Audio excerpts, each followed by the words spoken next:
धरती, आकाश, पाताल, हवा, पानी, अग्नि, चांद, तारे, ये सभी उस परमपिता परमेश्वर की खूबसूरत रचनाएं हैं। और इन सभी रचनाओं में उसकी सबसे खूबसूरत और अनमोल रचना है मानव।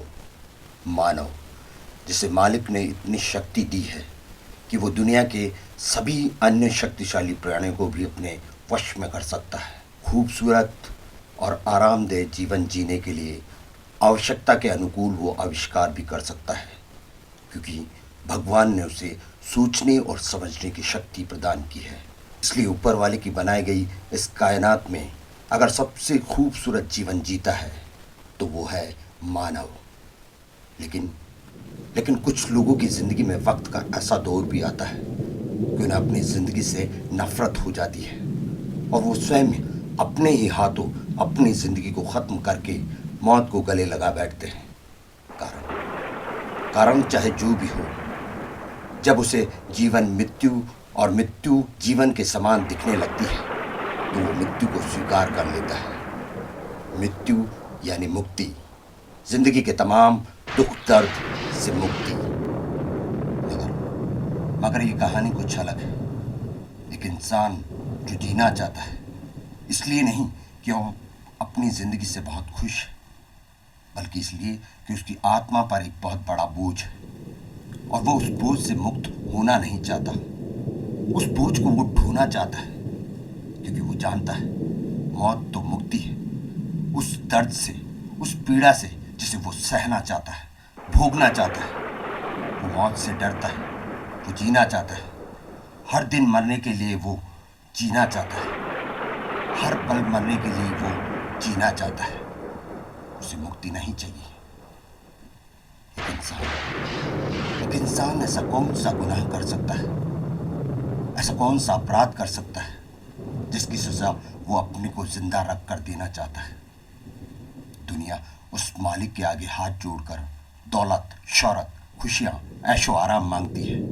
वहीं पर वो इंसान उस मालिक से हाथ उठाकर दुख, दर्द, तकलीफ, आंसू मांगता है और मांगता है लंबी उम्र की दुआ।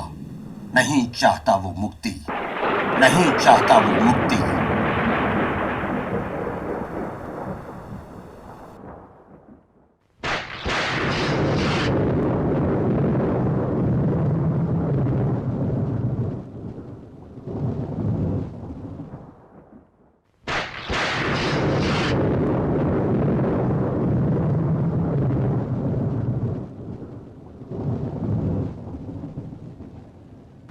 इंसान जब बूढ़ा हो जाता है तो घर के टेलीफोन की घंटी भी कम बजने लगती है। उम्र के साथ साथ तमाम रिश्ते भी बूढ़े हो जाते हैं। 3:30 बज चुके हैं।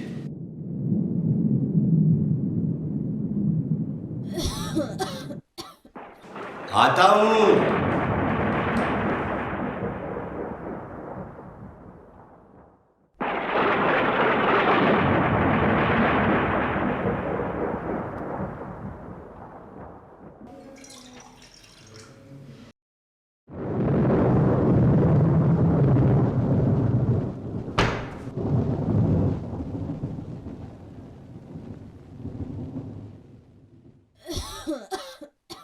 आ रहा हूँ भाई, तुम्हारी दवा लेकर।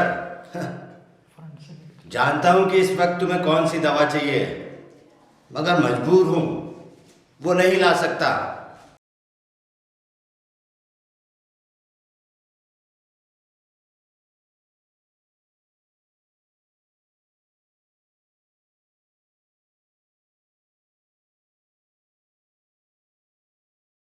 लो, ये दवा खा लो।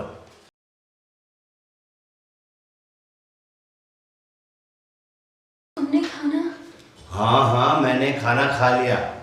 तुम दवा लो, आराम से लो, थोड़ा पानी और पी लो।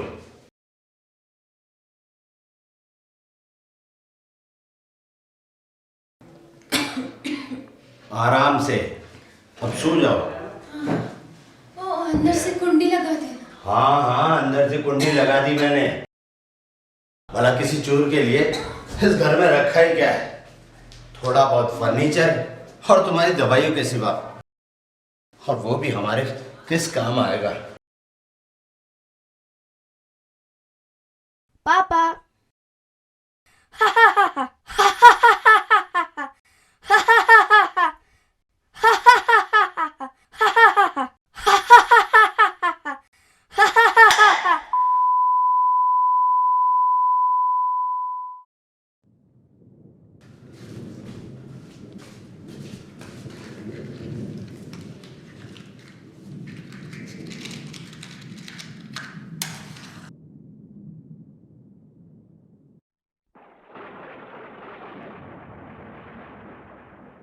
पापा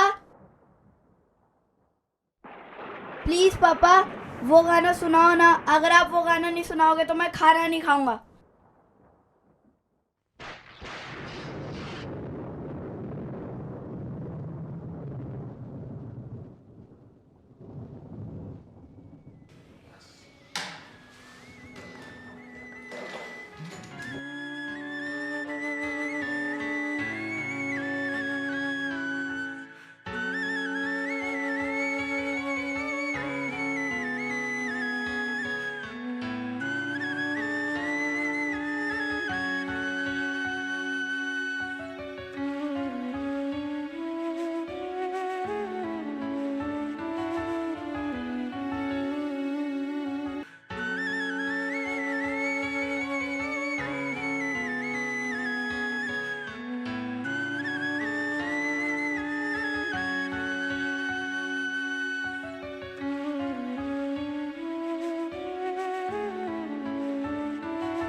क्या हुआ? कुछ चाहिए तुम्हें? तुम अभी सोए नहीं? हाँ हाँ, सो ही रहा था। तुम्हारी आवाज सुनी तो सोचा कि तुम्हें कुछ चाहिए। कुछ नहीं। ठीक है, तो अब सो जाओ।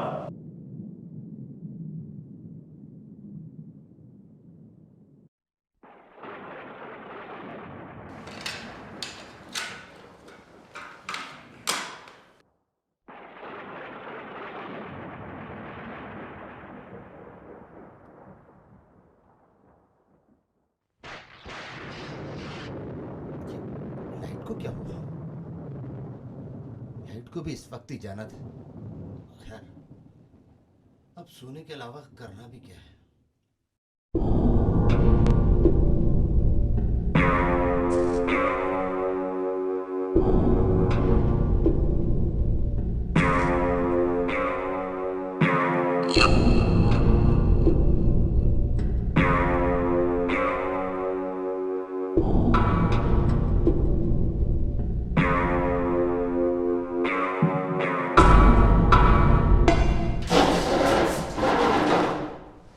कौन कौन है? शांति? भी नहीं है। मोमबत्ती कहाँ गई?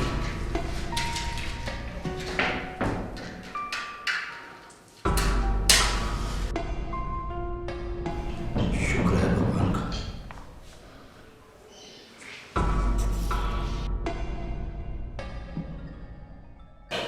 शांति, शांति,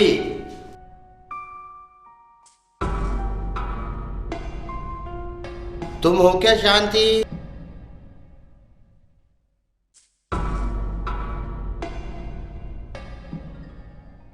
शांति, सो रही हो? ठीक है।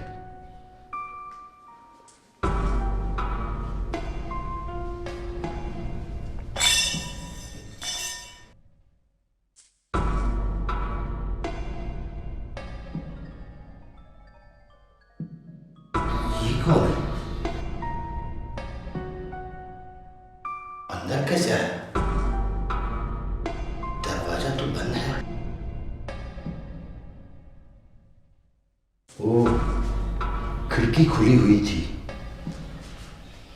शायद चोरी करने आया था, पर अंधेरे से टेबल से टकराकर बेहोश हो गया।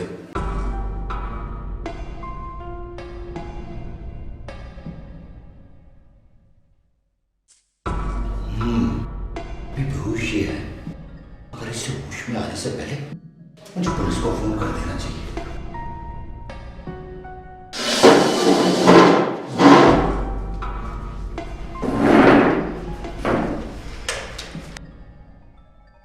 सीपी भी खराब हुआ था, शुक्र है भगवान का लाइट तो आ गई।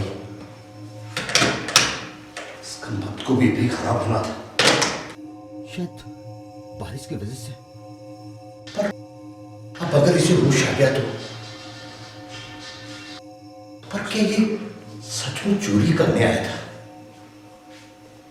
भला इतनी रात को खिड़की से आने का मतलब भी क्या हो सकता है? चाहे जो भी हो, मुझे सावधान रहना चाहिए, और फिर शांति भी तो है।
चोरी करने आए थे? नहीं,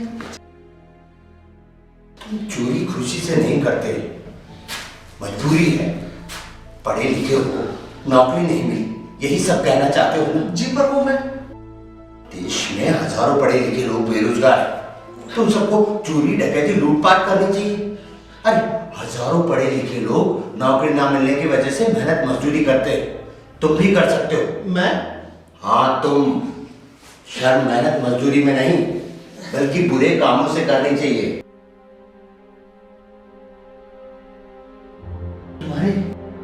तुम्हारे सर पर तो चोट लगी। वो जब मैं गिरा तो शायद उसी से। एक मिनट।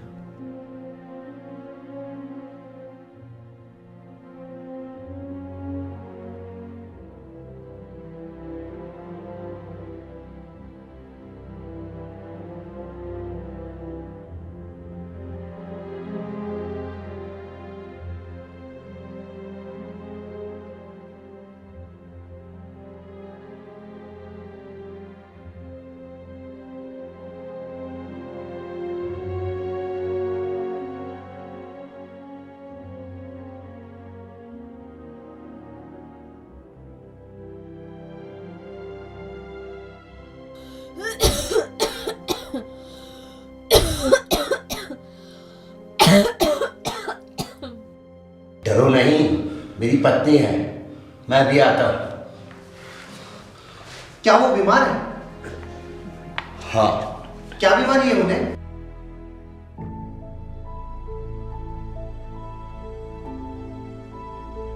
क्या हुआ, कुछ चाहिए? तुम अभी सोए नहीं? हाँ हाँ, सो ही रहा था, तुम्हारी आवाज सुनी तो सोचा कि तुम्हें कुछ चाहिए। कुछ नहीं। ठीक है, तब सो जाओ।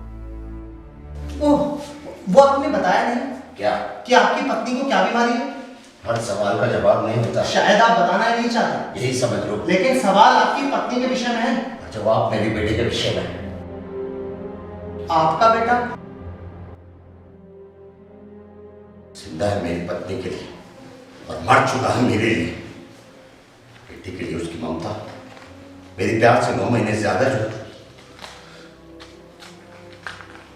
मेरा इंतजार खत्म, लेकिन उसका इंतजार अब भी मां जो है, बेटी के लिए उसका इंतजार उसकी मौत के साथ ही खत्म होगा।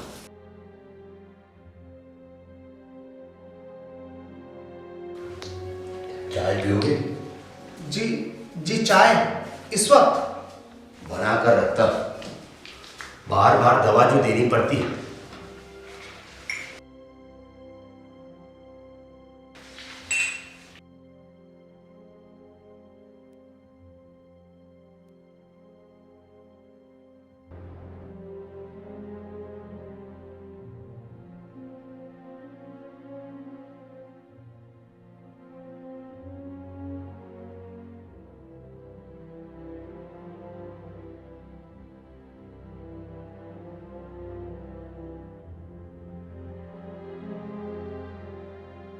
क्या हुआ, चाय नहीं पीते हो? जी वो मेरे हाथ। हो सॉरी, 1 मिनट। हाथ खोलने पर हमला तो नहीं करोगे? एक बार तलाशी लूं तो? कहा ना कुछ नहीं है मेरे पास। तो फिर डरते क्यों? यानी कुछ है? देखो तो, ये क्या है? दवा है। देखो तो,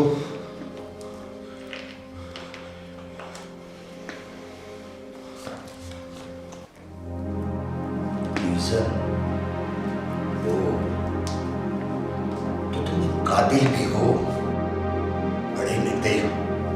पहले लोगों को जहर देते हो और उनके मरने के बाद उन्हें लूटते हो। मैं कातिल नहीं हूँ। तो फिर ये जहर मैंने किसी की जान लेने के लिए नहीं रखा है। तो क्या अपनी आत्महत्या के लिए रखा है?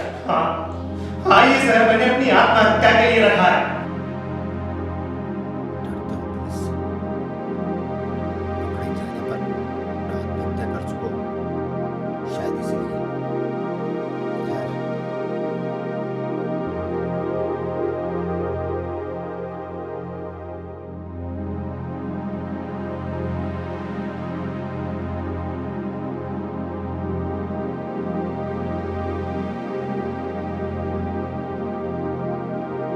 सुनो, तुम जाना चाहो तो जा सकते हो, लेकिन खिड़की से नहीं, दरवाजे से।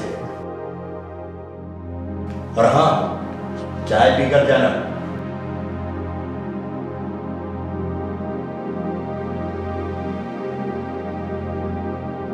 कौन है? मेरा एक पुराना परिचित है।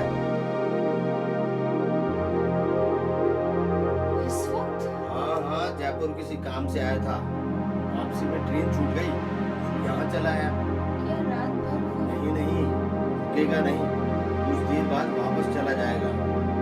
बाहर बारिश है तो उससे कहना सुबह होने पर। हाँ, कह दूंगा। जब तक वो रुकना चाहे रुक जाएगा। अब तुम सो जाओ।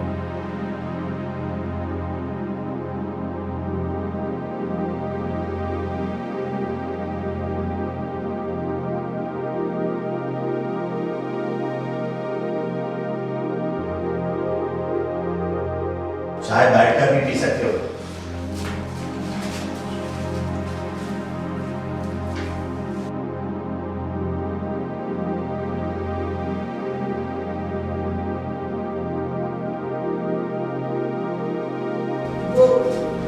वो आपने मेरे लिए माँ जी से झूठ क्यों बोला? तो क्या कहता है?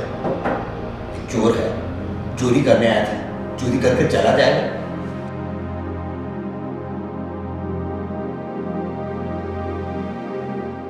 वैसे इस वक्त आपका बेटा कहाँ है?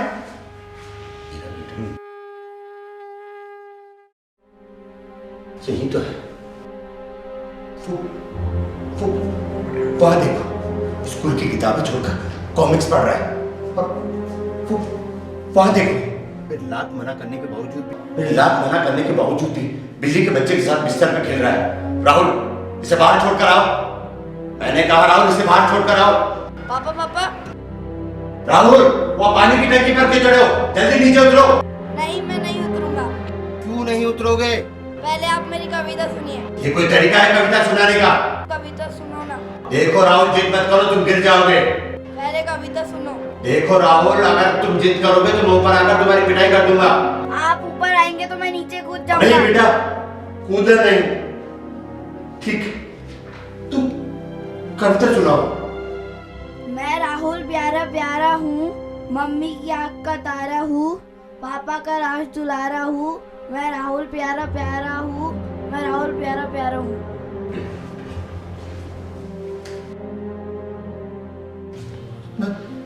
राहुल प्यारा प्यारा, मैं राहुल प्यारा प्यारा। कविता अच्छी थी, लेकिन फिर भी मैंने उसे मारा। जानते हो क्यों? क्योंकि वो छत से नीचे गिर सकता था। बहुत प्यार करते थे ना अपने बेटे से? हाँ, बहुत प्यार करता था, लेकिन अपने ही प्यार के प्रति अपने बेटे से डरने लगा था। वो क्यों? क्योंकि मेरा प्यार मेरे बेटे की हर जिद की दीवार को मजबूत कर रहा था। डरता था मैं। किस बात से? कहीं कहीं ये दीवार इतनी मजबूत ना हो जाए कि उसका भविष्य अंधकार में चला जाए। इसलिए मैंने उसे पढ़ने के लिए विदेश भेज दिया। क्या वो खुशी खुशी चला गया था? नहीं, बहुत रोया, बहुत चीखा, बहुत चिल्लाया, लेकिन इस बार मैं जिद कर बैठा उसके सुनहरे कल के लिए। और माँ जी ने भी कुछ नहीं कहा? जब आप ही ने उसे घर से बाहर भेजा तो फिर आप ये क्यों कहते कि आपका बेटा आपके लिए मर चुका है? क्यों ना कहूं?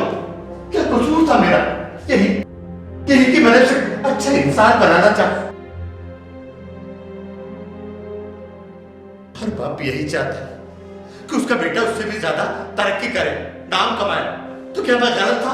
नहीं, नहीं, आप सही थे। तो फिर क्यों नहीं आया वो? क्यों नहीं आया वो? क्यों नहीं आया? क्यों नहीं आया? क्यों नहीं आया? क्यों नहीं आया?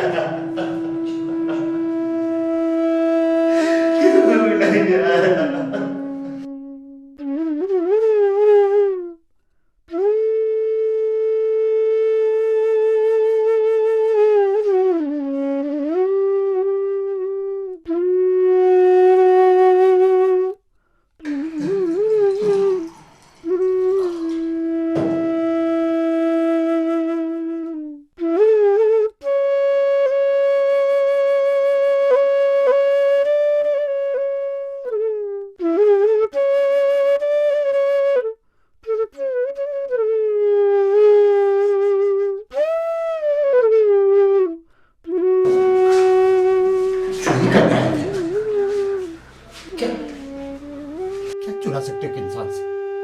उसका पैसा, सोना, चांदी, बस।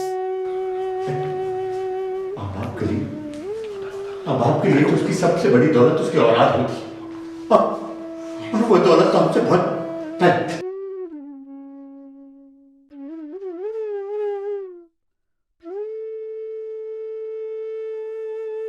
बात हो। तुम्हारे माता पिता? जी हाँ। क्या वो तुम्हारे पास? हाँ। वो जानते हैं कि तुम चोरी करते हो? नहीं। लेकिन मैं तो जान गया हूं कि तुम एक चोर हो। अब मेरी नजरों में तुम्हारे प्रति प्यार होना चाहिए, नफरत? नफरत।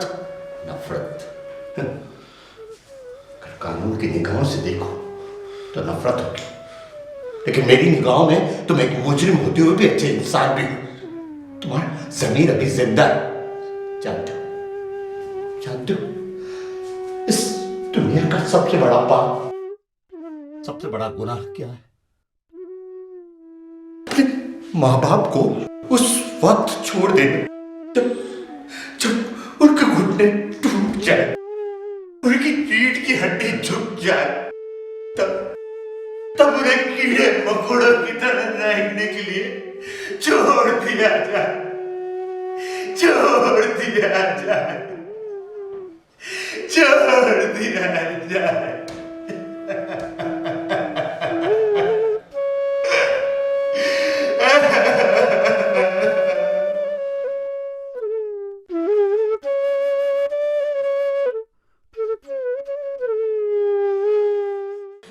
क्या मैं आपकी पत्नी से मिल सकता हूँ? नहीं, क्यों नहीं? क्योंकि परसों तो वो एक ही चेहरा देखती आई है। परसों बात किसी अजनबी का चेहरा देखी तो ढेरों सवाल करने लगी। कौन हो, कहाँ रहते हो, तुम्हारे माता पिता है? तो इसमें हर्ष क्या? हर्ष है, हर्ष है। ज्यादा बोलने से वो जोर जोर से खांसने लगती है, उसके गले में दर्द होने लगता है और मेरे दिल में।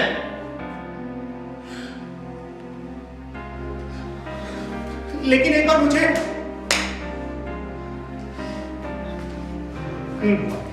ज्यादा बोलने से तकलीफ होने लगती है।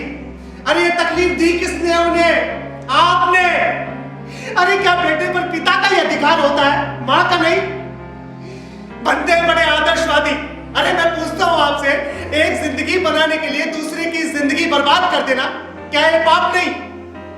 अरे एक मां को उसकी बेटे से जीती जी जुदा कर देना क्या ये इंसाफ है? बनते हैं बड़े आदर्शवादी जिम्मेदार पिता।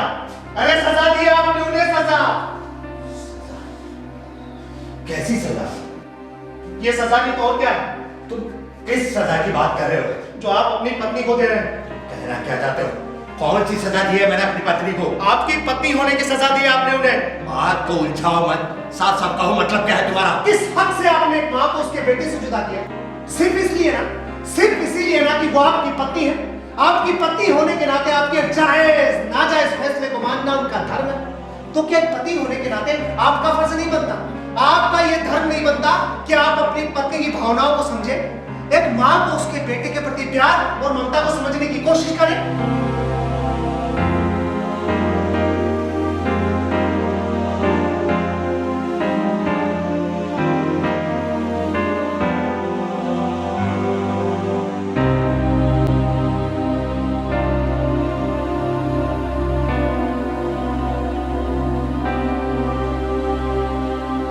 चाय लेंगे आप?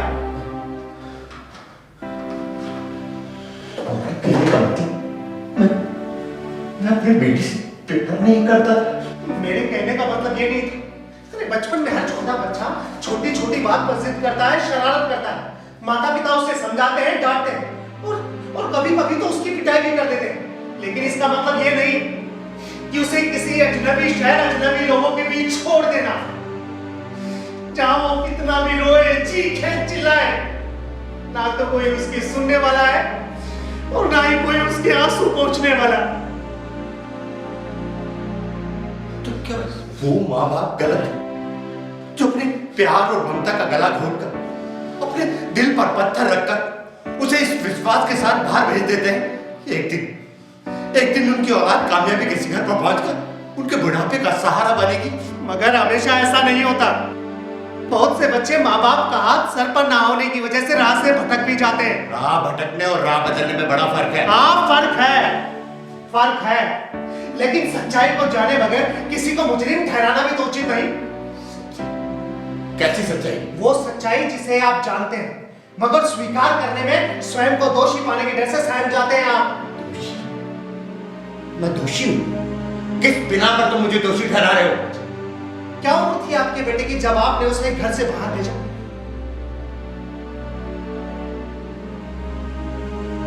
कोई 12-13 वर्ष। 12-13 वर्ष। 12-13 वर्ष की उम्र में कोई बच्चा अपने माँ बाप को छोड़कर किसी अजनबी शहर, अजनबी लोगों के बीच रह सकता है? इतनी छोटी सी उम्र में कोई बच्चा अपने भविष्य के बारे में योजना बना सकता है? कभी नहीं। इतनी छोटी सी उम्र में कोई बच्चा कैसे रह सकता है अपने माँ बाप से दूर? अरे भविष्य काल का चिंतन तो एक परिपक्व दिमाग ही कर सकता है। हाँ, तो किया मैंने, किया उसके भले के लिए। ऐसा आप सोचते हैं, वो नहीं। आज आपको बुरा लग रहा है, क्यों? क्योंकि आपको उसकी जरूरत है। ठीक इसी प्रकार उसको भी उतना ही बुरा लगा जब उसको आपकी जरूरत थी। और आपने क्या किया? क्या किया आपने? भेज दिया उसे घर से दूर। आप फिजूल की बातें कर रहे हो तुम।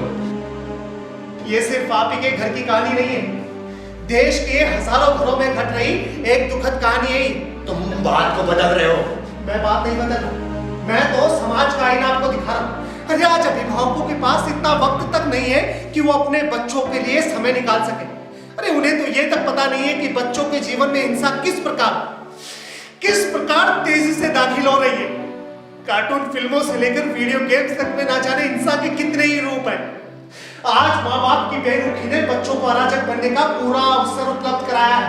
तुम सिर्फ सिक्के का एक ही पहलू देख रहे हो। सारे दोष पेरेंट्स पे लगा था कि तुम उन लोगों का पक्ष नहीं ले रहे जो कामयाबी के शिखर पर पहुंचकर अपने माँ बाप को भुला बैठते हैं। हाँ है, ऐसे नीच और गिरे हुए लोग भी हैं जो अपना वक्त आने पर अपनों को भुला बैठते हैं। मगर बच्चों का भविष्य बनाने के पीछे माँ बाप की अपनी आकांक्षाएं छिपी होती है। आपकी आकांक्षा, किन आकांक्षाओं की बात कर रहे हो तुम? ज्यादा और ज्यादा दौलत शोहरत किसके लिए? यही तो मैं आपसे पूछ रहा हूँ, किसके लिए? उसके लिए। अच्छा, अगर ऐसा है तो जब आपका बेटा घर से गया तो वो रो क्यों रहा, चीख क्यों रहा था? वो उसकी आंखों में दौलत और शोहरत की चमक थी या अपने माँ बाप से बिछड़ने के आंसू? आंसू हमने नहीं पाए, हमें दुख नहीं था। अरे सोने को खड़ा होने के लिए आग से गुजरना ही पड़ता है और कुछ पाने के लिए कुछ खोना ही पड़ता है। मगर इंसान कभी कभी कुछ पाने की लालसा में अपना सब कुछ खो बैठता है। बोले जनाब, अगर एक उगते हुए पौधे को उसकी जगह से उखाड़ कर अगर दूसरी जगह पे लगा देंगे तो क्या गारंटी इस बात की कि वो फिर से खिलने लगेगा, फिर से बढ़ने लगेगा? वो कहने का मतलब, यदि कोई डॉक्टर एक आदमी को स्वस्थ करने के लिए उसके शरीर में सुई चुभोता है तो वो उस पर अत्याचार करता है। सुई चुभोता है? नहीं, बिल्कुल नहीं। लेकिन डिपेंड करता है कि वो डॉक्टर इलाज किसका कर रहा है, एक संपूर्ण व्यक्ति का या एक नासमझ बच्चे का। अगर वो एक नासमझ बच्चा है तो वो यही समझेगा कि वो डॉक्टर ने उसका दुश्मन है, चल रहा है। लेकिन कब तक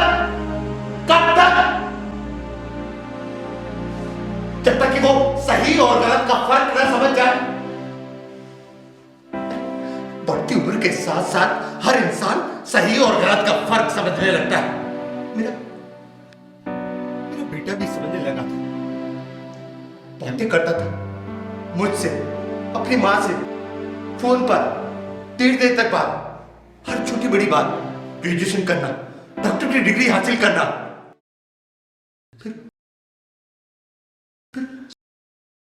धीरे-धीरे उसके फोन कम आने लगे। मुझे अनजाने से डर ने घेर लिया। जब कभी फोन लगता तो कहता, बस पापा कुछ दिन और, बस माँ कुछ दिन और, आ रहा हूँ, कुछ दिन और, कुछ दिन और, कुछ दिन और, कुछ दिन और, कुछ दिन और। दिन पर दिन बीतते गए, महीनों, सालों बीत गए, पर वो नहीं आया, वो नहीं आया, वो नहीं आया।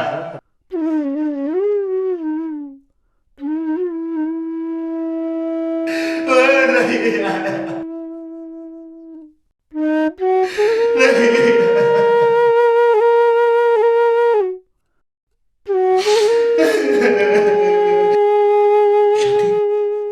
शांति खांस रही है।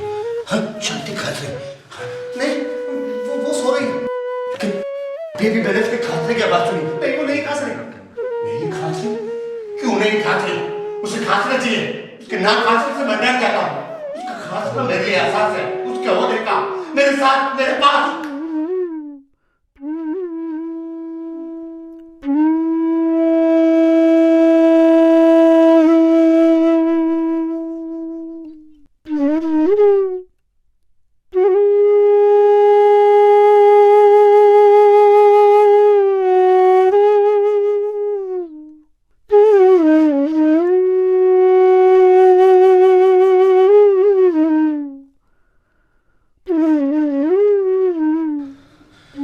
दुनिया में वो औलाद ही नहीं जन्मी जो अपने माँ बाप का दिल दुखाकर सुकून से जी सके।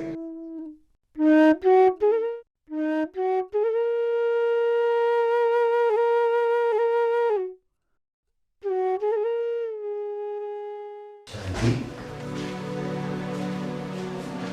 सो रही हो शांति? शांति, शांति। कौन है? क्या हुआ? कुछ नहीं, मैं तो यूं ही पूछने चला आया था कि तुम्हें कुछ चाहिए तो नहीं। सुनो, आज 15 तारीख है ना? हाँ है तो। याद है आज ही के दिन हमारा बेटा था। मुझे मना करते हो खुद ही। शांति, इस घर से गया मगर इस दिल से क्यों नहीं जाता? सुनो, तुम पूजा करोगे ना? शांति, आखिर कब तक तुम उसके नाम की पूजा? बस एक बार, फिर नहीं बोलूंगी। लेकिन शांति, बस आखिरी बार, तुम्हें मेरी कसम। ठीक है, जाओ तो पूजा करो। लेकिन अभी हाँ अभी, अब मुझे अपनी सासों पर भरोसा नहीं। शांति, जाओ। ठीक है, तुम कहती तो जाता। सो जाओ।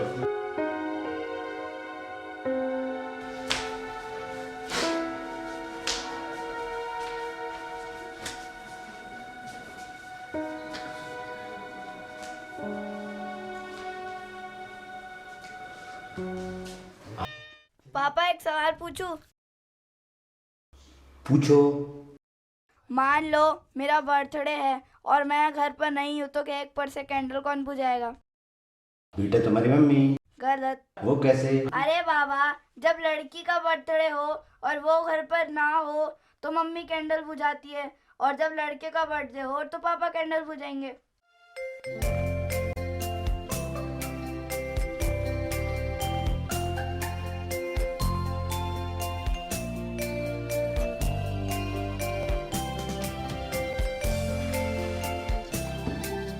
Happy birthday to you.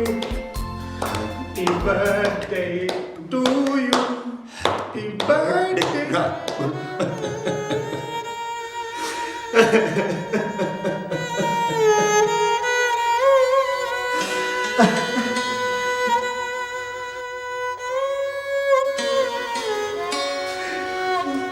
हजारों बार सुना है और आज देख भी लिया।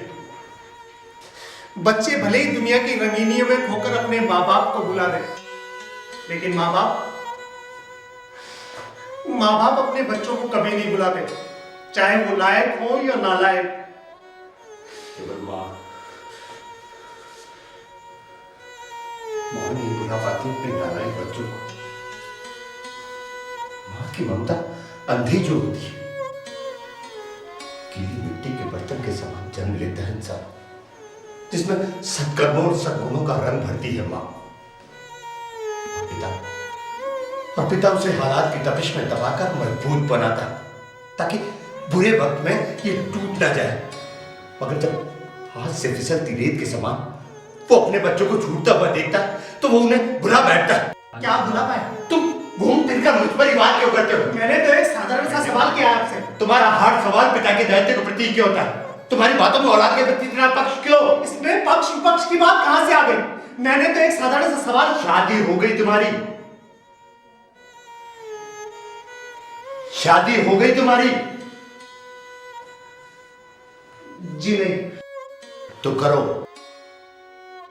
पहले शादी करो, फिर बच्चे पैदा करो, और फिर उन्हें काबिल बनाने के लिए अपनी तमाम उम्र फूंक दो। और जब वो तुम्हारा साथ छोड़ दे तो एक लकड़ी के सहारे टिक टिक करते हुए तुम मेरे पास चले आना। तब तुम भी मेरे उस जमात में शामिल हो जाओगे जिसकी संख्या दिन प्रतिदिन बढ़ती जा रही है। तब तुम्हारे हर सवाल के मायने बदल जाएंगे।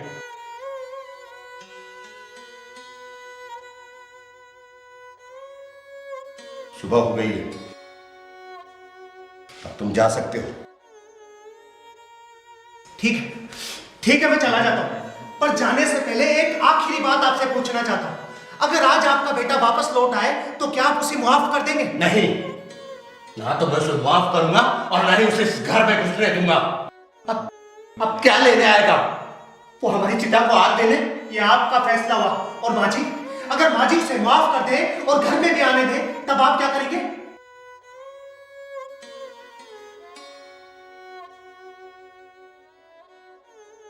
मेरी बात का जवाब दीजिए। मेरी बात का जवाब देके जाना होगा आपको। जब तक आप मेरी बात का जवाब नहीं देंगे, मैं यहां से जाने वाला नहीं हूं। मेरी बात का जवाब दीजिए आप। जब तक आप मेरी बात का जवाब नहीं देंगे, मैं यहां से जाने वाला नहीं हूं। मेरी बात का जवाब दीजिए आप। मैं पूछता हूं, आप मेरी बात का जवाब क्यों नहीं देते? मेरी बात का जवाब दीजिए। जब तक आप मेरी बात का जवाब नहीं देंगे, मैं यहां से जाने वाला नहीं हूं।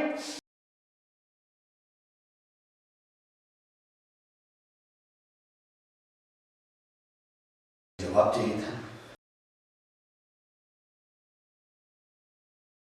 ये सच है कि राहुल की मां राहुल को घर में आने से नहीं रोकेगी, लेकिन इससे बड़ा सच ये है कि ना तो उसे राहुल के घर में लौटने की खुशी होगी और ना ही वो उसे माफ करेगी। ये झूठ है। एक मां अपने बेटे के प्रति इतना कठोर कभी नहीं हो सकती। जीते जी नहीं हो सकती, लेकिन मरने के बाद तो हो सकती है। क्या क्या वजह? मर गई।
तभी तूफान को आना था।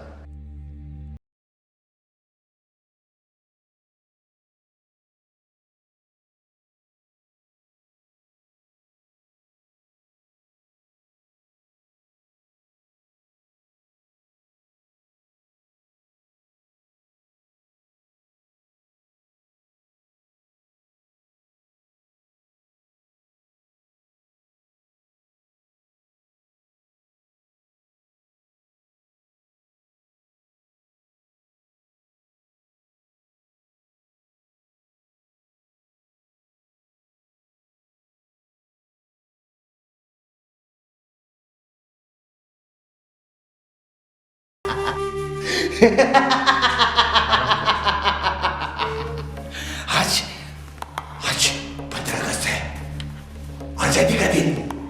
आज का दिन हमारा हमारा हमारा देश आजाद हुआ था। हमारा देश आजाद हुआ था। गुलामी के दुखों से मुक्ति मिली थी से। गुलामी के दुखों से मुक्ति मिली थी से। मुक्ति मिली थी से।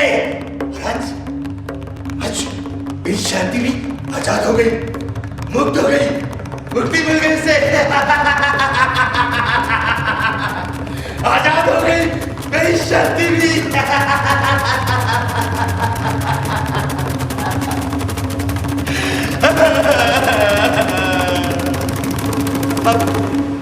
अब न दुख है, न दर्द, न बेबसी, सभी दुखों से मुक्ति, मुक्ति।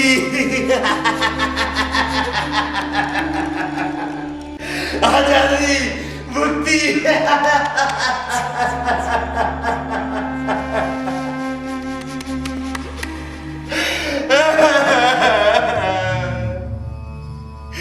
सुख के चाह में इंसान से प्रयत्न कर सकता है, लेकिन भाग्य परिवर्तन नहीं, भाग्य परिवर्तन नहीं।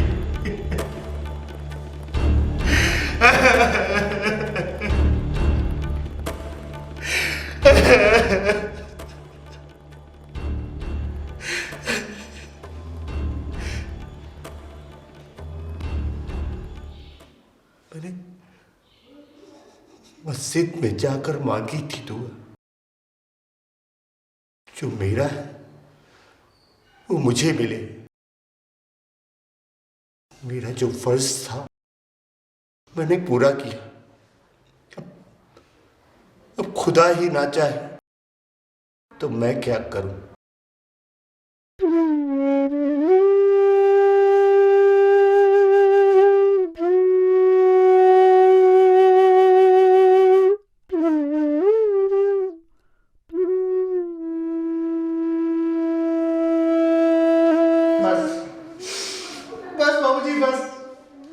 और नहीं, अब और नहीं।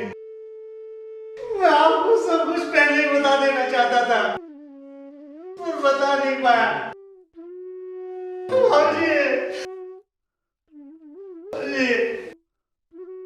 पिताजी, डॉक्टर की डिग्री मिलने के बाद मैं जिस हॉस्पिटल में काम करने गया, वहां मुझे मेरी उम्मीद से ज्यादा पैसे मिलने लगे, और इन पैसों के लालच में मेरा इस ओर ध्यान ही नहीं गया कि उस हॉस्पिटल में मानव अंगों का व्यापार होता है। और एक दिन दूसरे डॉक्टरों की गिरफ्तारी के साथ मुझे भी गिरफ्तार कर लिया गया और डाल दिया गया कई सालों के लिए जेल में। तब मुझे एहसास हुआ कि क्या करने आया था और क्या कर बैठा। मैं जब जेल से बाहर आया तो मैं फैसला कर चुका था, मैं जीना नहीं चाहता था। बस एक बार, आखिरी बार अपने माँ बाबूजी को नजर पर देख लूं, उसके बाद अपनी जीवन लीला समाप्त कर लूंगा। इसलिए बाबूजी मैं दरवाजे से नहीं बल्कि खिड़की से होकर अंदर आया। और देखिए ना, किस्मत को कुछ और ही मंजूर था। मैं अंधेरे में कुर्सी से टकरा कर गिरा और बेहोश हो गया, और जब होश आया तो आपने मुझे चोर समझ लिया। बाबूजी, मैं चोर नहीं हूं, मैं आपका बेटा राहुल हूं,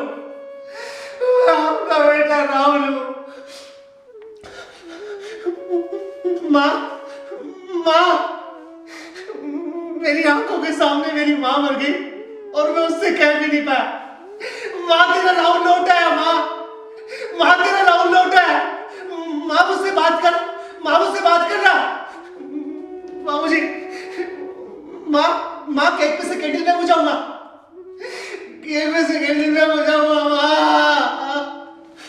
बाबूजी, आप मुझे माफ मत कीजिए, आप मुझे धक्के मार के घर से निकाल दीजिए, आप मुझे फटकारिए बाबूजी, पर ऐसे चुप ना रहिए बाबूजी, मुझसे बात कीजिए ना, बाबूजी मुझसे बात कीजिए ना, बाबूजी।